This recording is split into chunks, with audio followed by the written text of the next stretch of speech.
anyone thinks that this government is not committed to collective bargaining, I want to assure you today that this government is committed to collective bargaining. Let's agree on that. Let's disagree on the modalities and the legals. We are committed. The annual Public Service Summit kicked off on a high note, with the Public Service Coordinating Collective Bargaining Body urging policymakers to evolve with the working environment.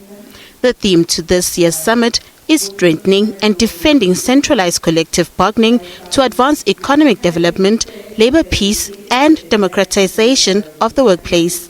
We need to create an ethos of service, a public service or a public servant that understands the importance of serving the people through the Boutepele principles. We also need to engage on the fourth industrial revolution, find a mechanism not to utilize paper, find a mechanism to digitize our environment, and how that would benefit employees as well as public servants in itself.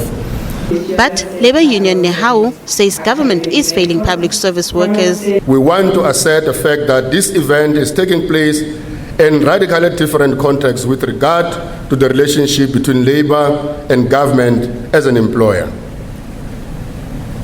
Yes, we are not in a bargaining council, but in this room there's Labour and employer.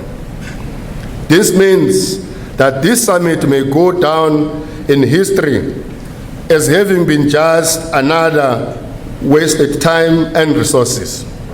Government says there must be other ways of addressing collective bargaining. We must also consider ways in which we could revise the negotiations process to better align to the budget cycle. And this we have spoken about so many times before. And I think coming out of this summit, this is one of the most immediate deliverables that we should implement. And this will ensure that the cost of implementing collective agreements are factored into the budget. Government says the decline in revenue has led to stagnant public wage increases. Meanwhile, labor unions propose a wage increase equivalent to consumer inflation plus 2 percentage points. Nothando Makutulela, SABC News, Johannesburg.